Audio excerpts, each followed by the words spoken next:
Hi, I'm Annie Botticelli, and this is the Storyteller Forecast for Cancer for August 2016. Go to my website, anniehelpsyou.com, see what's new on my blog, and while you're there, sign up for my free email newsletter and become part of my community. So what's going on in the month of August? We've got a big time where we've got the first 10 days of the month as our theme, burning bright. Burn as brightly as you can. Then we're moving into a rest and respond mode because of the impending Mercury retrograde and the eclipses that are coming in September.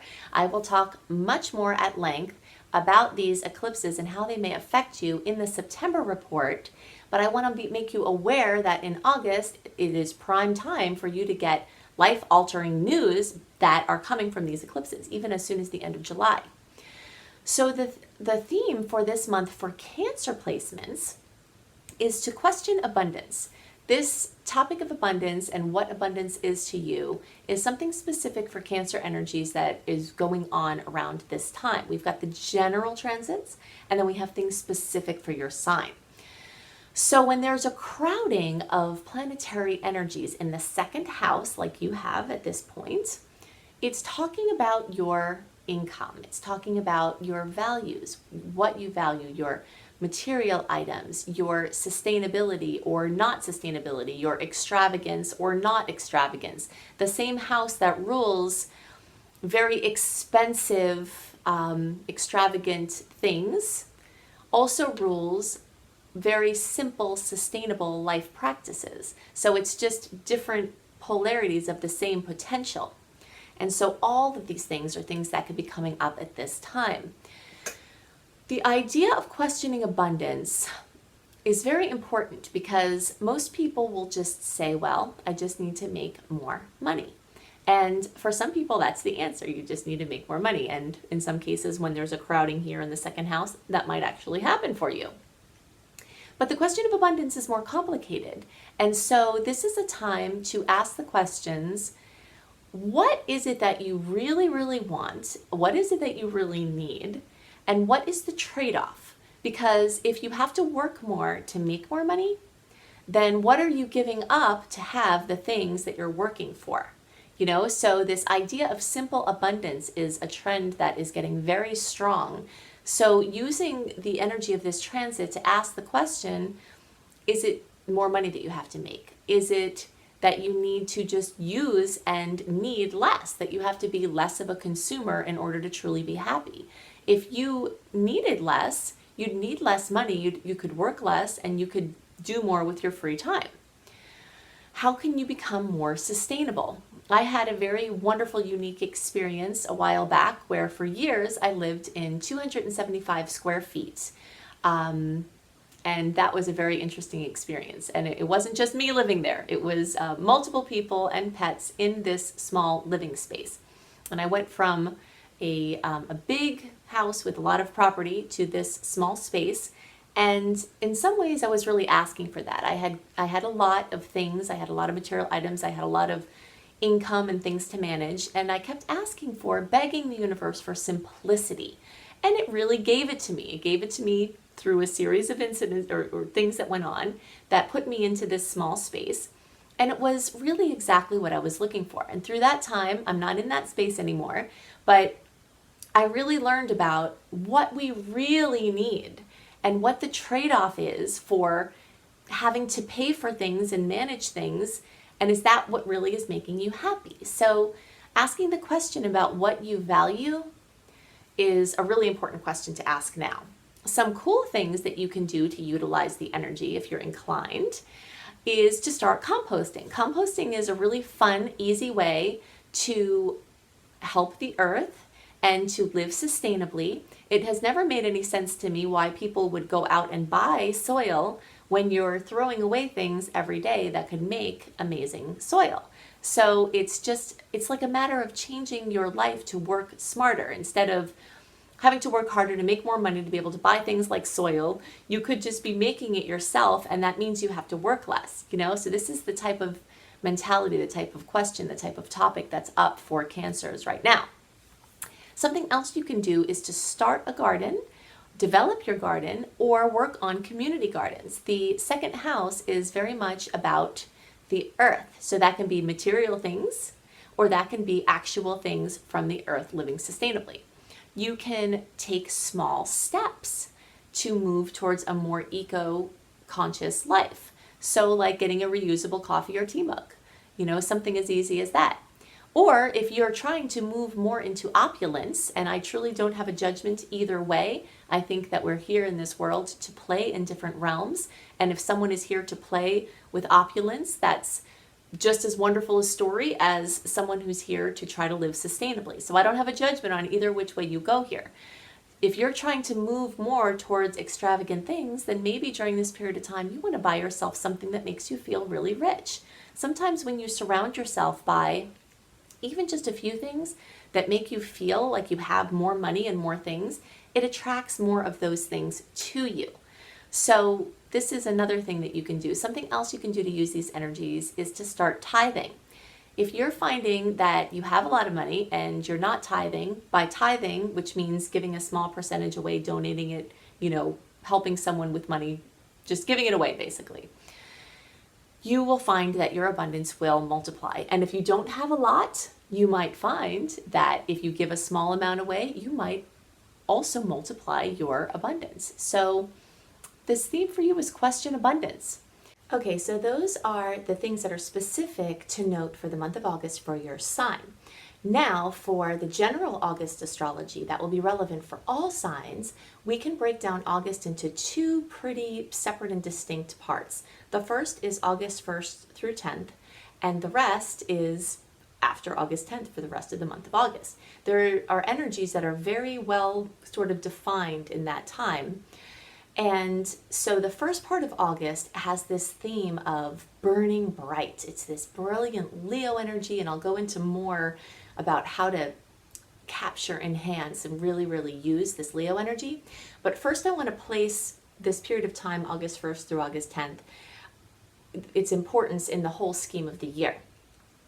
When we finally had Mars go direct at the end of June, that opened up this window that started at the beginning of July and runs through August 10th of this. It's an open window for pushing things through. We've had a massive amount of retrograde energy this year, and we haven't had a lot of windows open for just blazing forward.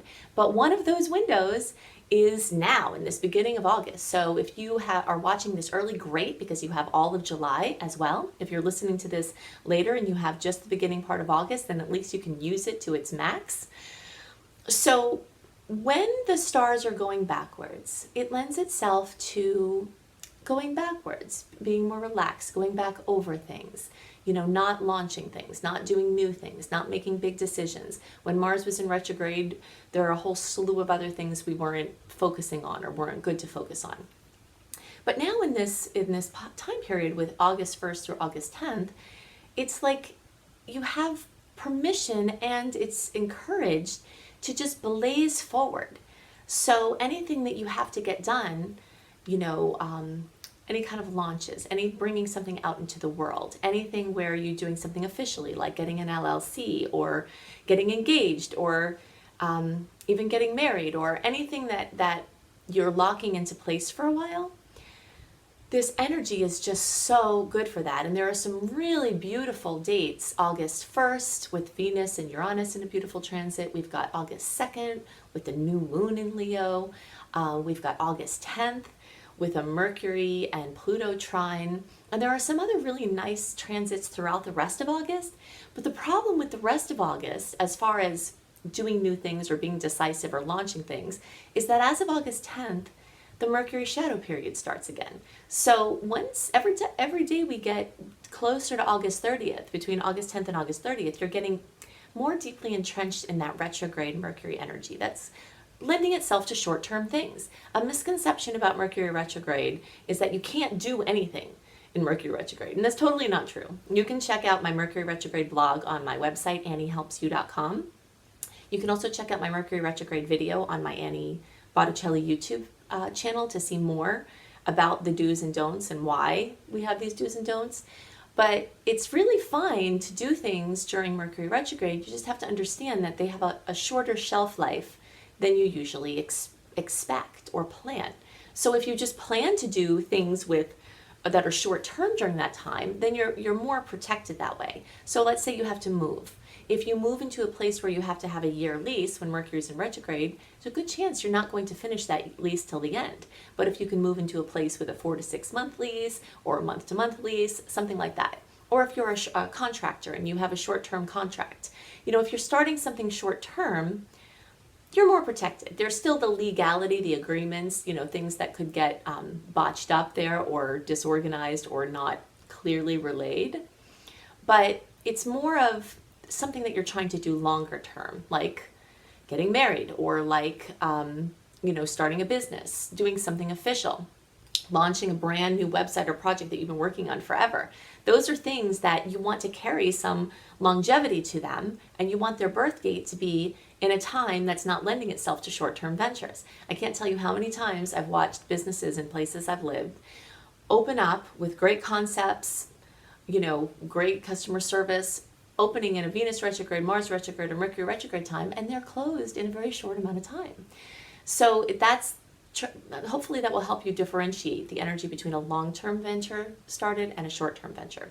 So if you're trying to do something long-term, get it busted out by August 10th. If you're doing something short-term, you have more opportunity to work with things. So something else that is important about the month of August is that you're prime in the energy of eclipse season. Eclipse season happens twice a year, and it's usually associated with major changes. For some people, it's completely life-altering changes. For others, you have to kind of look a little bit to really notice what the changes are. Maybe it's a subtle change in perception. Maybe it's a different direction you're moving in, but it doesn't feel like a big deal, but it's something different. Depending on how the eclipse is hit in your personal chart, is usually going to show you the magnitude of the experience for you. So when you've got the 4 to 6 week period before the eclipses start, anytime news can come in. These eclipses have a long range opportunity for bringing news. So the first eclipse is September 1st. That's a solar eclipse at 9 degrees of Virgo. The second eclipse is September 16th. It's a lunar eclipse at 24 degrees of Pisces. And so we're continuing into this Pisces-Virgo polarity that has been going on for a while. It's going to carry us into 2017 with its effects. So usually the recommendation for eclipse time is to rest and respond, because things will likely happen that will need your attention. It might be that you're supporting someone else or other people who are having the radical change, but you need to be there to show up for them. It might be that you're the one having the big changes, or it might be both. So it's not generally recommended to blaze forward or push things through or take things on during the eclipse time, because you want to keep your plate clear so that when news comes in, you're ready to respond. Very often someone will do something decisive during an eclipse time, only 1 or 2 weeks later to have something happen that totally, changes the direction. I'm going to talk at length about the eclipses next month, because that's the month they actually occur in. But I really had to mention them now because many people are going to start to get life-changing news. And I want you to understand them in the broader perspective of things, that, it's the time to sort of rest and respond. So that's why I'm calling this month, the theme is burn bright and then rest and respond, because with all these planets in Leo, we have these opportunities with everything Leo based, which is very much centered around just burning brightly, creativity, happiness, joy, romance, fun. Some questions to ask that can really assist you with maximizing the Leo energies is, how can you burn more brightly? Are you really rocking your life? If you're not, this Leo energy can really help you to do that. Leo rules anything from being fabulous with your hair and your clothing to being fabulous with your gifts and your talents, acting, singing, instruments, athleticism. This energy of Leo is just very much embodying burning bright, how you're showing up in the world, your creativity, what makes you sizzle. So you can ask the questions, what needs to happen for you to feel more inspired? How can you change your routine? How can you bring things into your life that make you feel excited and ready to burn bright? How can you have more fun How can you have more romance in your life? These are questions to ask and answer when you have a strong amount of Leo energy. So this started in July. So if you're watching early, you can really start to maximize this. And then really until like that first third of August, up until around August 10th, that Leo energy is just absolutely sizzling. And then it starts to fade more into Virgo being in more dominance. Other questions to ask with the Leo energy is how can you step more into leadership?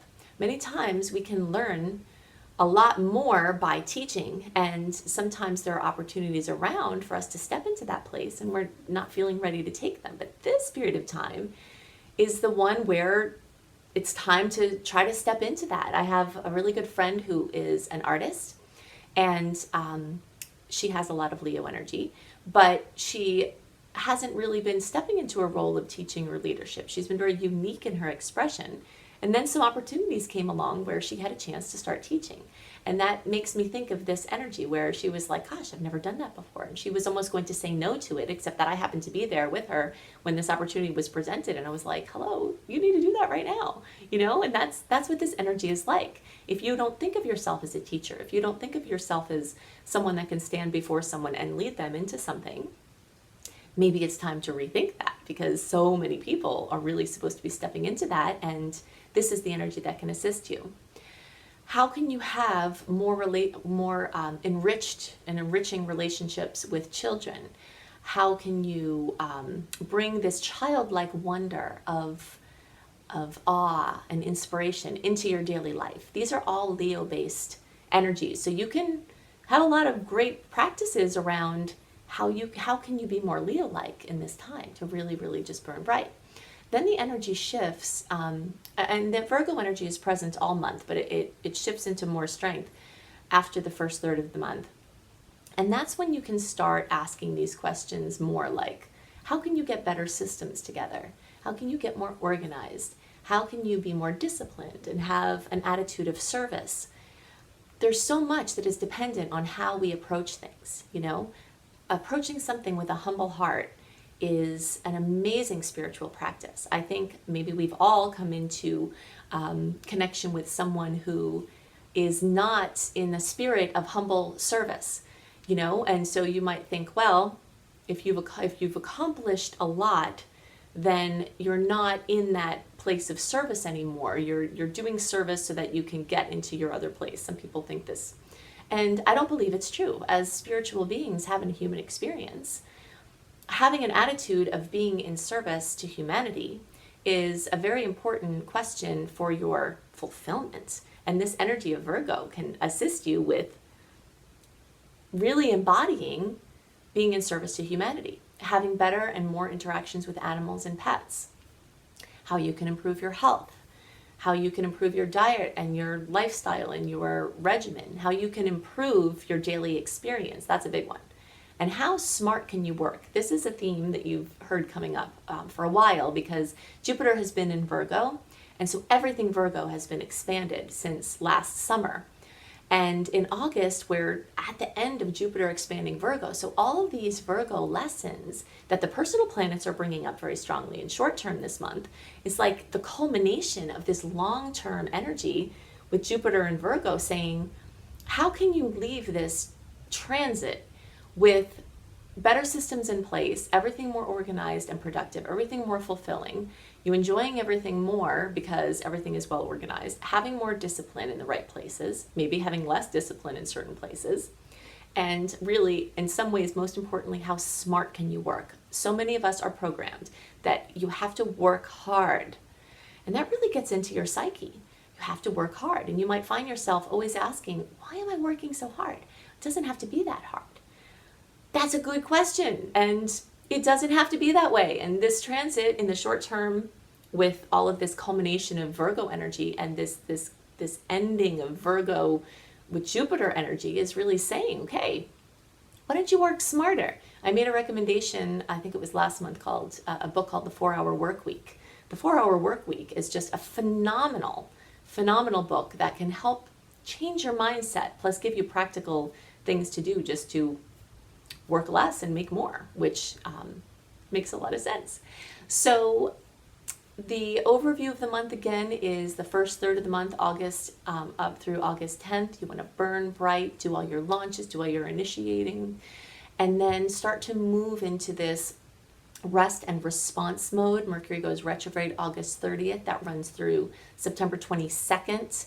The shadow period starts August, well, pretty much it's around August 10th. That's why there's that cutoff. And then the shadow period at the end runs until October 7th.